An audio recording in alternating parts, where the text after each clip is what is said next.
Moçambique está em um ponto crítico da sua história política recente, com disputas eleitorais acirradas e crescentes tensões sociais. No centro desse cenário está Venâncio Mondlane, o candidato da oposição que alega ter vencido as eleições de 9 de outubro. Suas declarações não são apenas palavras. Ele tem liderado manifestações em fases estratégicas, aguardando agora a convocação da etapa final, conhecida como ponta de lança ou reta final. Essa fase promete atingir o ápice com uma marcha em direção ao Palácio Presidencial da Ponta Vermelha. Venâncio, exilado devido a perseguições políticas e supostos atentados contra sua vida, enfrenta desafios extremos. Apesar disso, ele mantém sua base mobilizada. O foco principal dessa análise é explorar os possíveis cenários e responder a questões cruciais. Será que Daniel Chapo, da Frelimo, conseguirá tomar posse e governar sem problemas? Venâncio Mondlane pode realmente tomar posse em 15 de janeiro? E o que pode acontecer depois disso? Existe o risco de uma nova guerra civil? Como os Namparamas e a crise no norte e centro do país se relacionam com tudo isso? Qual será o papel da comunidade internacional e das organizações da civil? Numericamente, a Frelimo demonstrou uma capacidade robusta de consolidar seu poder, muitas vezes utilizando mecanismos de controle estatal, repressão e alianças estratégicas.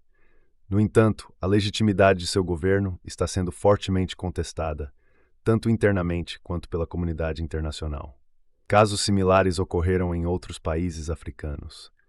Em 2007, no Quênia, uma crise pós-eleitoral resultou em protestos violentos que deixaram mais de 1.000 mortos e obrigaram o governo a formar uma coalizão para estabilizar o país. Em Moçambique, um contexto semelhante pode dificultar o governo de Chapo, mesmo que ele tome posse. A resistência liderada por Mondlane e as crescentes tensões sociais indicam que qualquer tentativa de governar sem um amplo consenso pode levar à instabilidade contínua, paralisando instituições e prejudicando a economia. 2. A possibilidade de Venâncio tomar posse em 15 de janeiro. Venâncio Mondlane declarou que tomará posse como presidente no dia 15 de janeiro.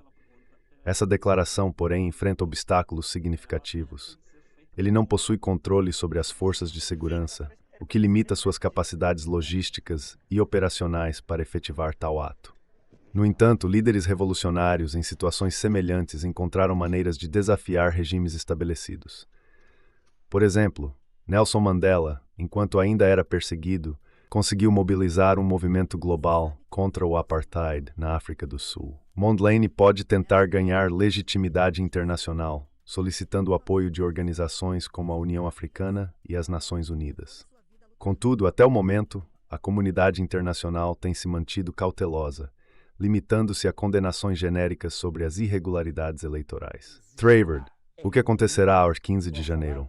Se Mondlane não tomar posse, o movimento de resistência pode entrar em uma fase ainda mais radicalizada. A história nos mostra que crises eleitorais prolongadas frequentemente resultam em 3 cenários: repressão violenta, negociações para partilha de poder ou colapso estatal. Exemplos como a Côte d'Ivoire em 2010, onde 2 líderes reivindicaram a presidência simultaneamente, mostram que tais crises podem levar a confrontos diretos e até a guerras civis. No caso de Moçambique, com uma população já dividida e economicamente fragilizada, a persistência de 2 lideranças rivais pode exacerbar tensões étnicas e regionais. Risco de nova guerra civil. A ameaça de uma guerra civil não pode ser descartada. No centro e norte do país, os ataques dos Namparamas já criam um ambiente de insegurança. Embora ainda não haja evidências concretas de que esses grupos armados estejam diretamente ligados à crise eleitoral, seu surgimento em um momento tão delicado é preocupante. Conflitos internos em países como Angola e República Democrática do Congo mostram que grupos armados frequentemente aproveitam momentos de fraqueza governamental para expandir suas operações. Em Moçambique, os Namparamas podem ser cooptados tanto pela oposição quanto pelo governo, dependendo das circunstâncias. Siga Pride como Matter than Ref. A comunidade internacional é frequentemente uma força decisiva em crises políticas. No caso de Moçambique, a União Europeia e os Estados Unidos já expressaram preocupações sobre o processo eleitoral. No entanto, sua ação tem sido limitada a declarações de repúdio. Em países como o Zimbábue, onde o regime de Robert Mugabe enfrentou crises semelhantes, A pressão internacional foi fundamental para forçar mudanças. Se a oposição moçambicana conseguir mobilizar apoio externo suficiente, pode enfraquecer ainda mais a posição da Frelimo. 6. O papel das organizações da sociedade civil. As organizações da sociedade civil desempenham um papel fundamental nesse momento. Movimentos como a Centro para a Democracia e Desenvolvimento, Centro de Integridade Pública e outras entidades locais têm denunciado irregularidades e mobilizado a opinião pública. Contudo, sua capacidade de influenciar mudanças substanciais depende de como conseguirão articular suas demandas com as dos partidos de oposição e a pressão internacional. Conclusão: o cenário pós-eleições em Moçambique é incerto e altamente volátil. Daniel Chapo pode enfrentar uma oposição intransigente que torna seu governo insustentável.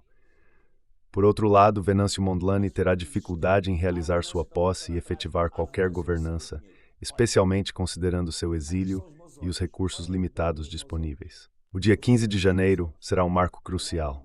Se as tensões não forem resolvidas, Moçambique pode entrar em uma espiral de violência que ameaça sua estabilidade política e social. A intervenção de organizações regionais como a SADC e de potências internacionais será crucial para evitar o pior. A história está sendo escrita, mas Moçambique está de uma bifurcação, estabilidade ou caos. Resta saber qual caminho será tomado. Deixe nos comentários sua opinião. Quem está certo nessa disputa? Como você acha que será o futuro político do nosso país? Inscreva-se no canal para continuar acompanhando as análises mais detalhadas sobre essa crise sem precedentes.